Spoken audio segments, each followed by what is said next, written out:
जब शिवरतन बन गए सौतन। एक दिन मैं अपने एक परिचित के घर जा रही थी।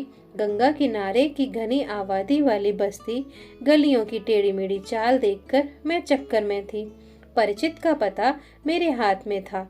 वहाँ मकान या गली नंबर जैसी कोई चीज न थी, बस घर के मुखिया का नाम और बस्ती ही असली पता था। मैं शिवरतन जी का घर पूछते हुए भटक रही थी, मगर कोई बता नहीं पा रहा था।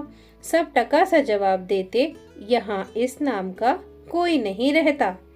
अंत में एक व्यक्ति ने रतन नाम के किसी व्यक्ति का घर बताते हुए कहा, आप उन्हीं का घर खोज रही होंगी, नाम ठीक से याद नहीं होगा। मैं उस घर में पहुंची, मगर वहां मेरा सामना बिल्कुल अजनबी लोगों के साथ हुआ। मैंने अपनी सारी परेशानी कह सुनाई। गर्मी से मेरा हाल बेहाल था। मुझे पसीने से तरबदर देख उन्हें तकलीफ हुई। अब तक सब भीतर से निकल आए थे। मुझे खाट पर बैठा दिया। एक महिला झट से शरबत घोलने लगी। मैंने घने संकोच से कहा, आप परेशान ना हो, सिर्फ मुझे शिवरतन जी का पता बता दें। परिवार के सबसे बुजुर्ग बोले, मैं इस बस्ती के घर घर से परिचित हूँ। इस नाम का कोई आदमी आसपास नहीं रहता। शायद तुमको नाम ठीक से याद नहीं। हो सकता है कि मैं वाकई में नाम भूल रही। वैसे भी चाचा जी के यहाँ कौन सा रोज रोज आना जाना है। यही सोच अपनी याददाश्त को कोसते हुए मैं घर लौट आई। कुछ समय बाद शिवरतन जी का बेटा आकाश हमारे घर आया।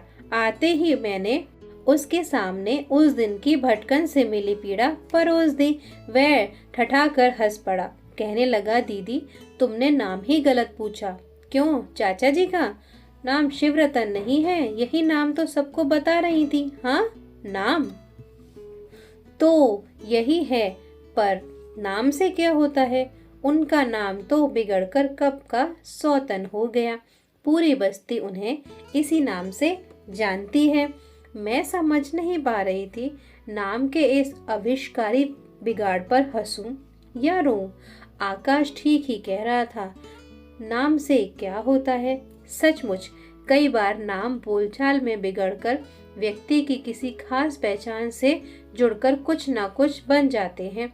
आस पड़ोस में ही परमेश्वर कब परमेश्वर हो गए या लक्ष्मी लक्ष्मीनिया हो गई, मोहल्ले के लोगों को याद ही नहीं। राम बकस संदूक बन गया और पता भी नहीं चला। मेरा नाम भी सही उच्चारण के साथ लेने वाले मेरे आस पड़ोस में कम ही रहे। कभी भी मैं सुर बनी तो कभी अंत में सती। इसी तरह असली नाम भले ही कुछ रहा हो, कई लोगों की पहचान उनकी खासियत की टंक जाती है। एक मास्टर साहब का पैर थोड़ा टेढ़ा था, सो वो लंगड़ू मास्टर साहब हो गए। उनका असली नाम कोई नहीं जानता। एक पंडित जी तो थोड़ा कुबड़ है इन्हें, तो उनका नाम टेगड़ू पंडित जी हो गया। जब बिगड़े हुए नाम रखने में भी हमारे देश का कोई तोड़ नहीं। बिगड़े भी इतने प्यार से कि लेने वाला नाम दुष्कार सा जान पड़ता है। गोबर, पगली, भगन जैसे हास्य रस से भरपूर नाम मिल जाएंगे।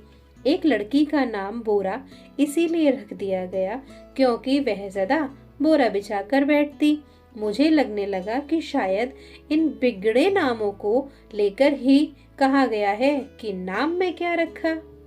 तो आपको ये स्टोरी कैसी लगी हमें कमेंट करके ज़रूर बताइएगा। और हाँ, क्या आपका भी किसी ने नाम बिगाड़ा है तो वो भी हमें कमेंट करके बताइएगा कि आपका नाम क्या रखा गया है। और इसी तरह की मज़ेदार स्टोरीज सुनने के लिए एंड देखने के लिए हमारे चैनल को सब्सक्राइब करें। Thanks for watching.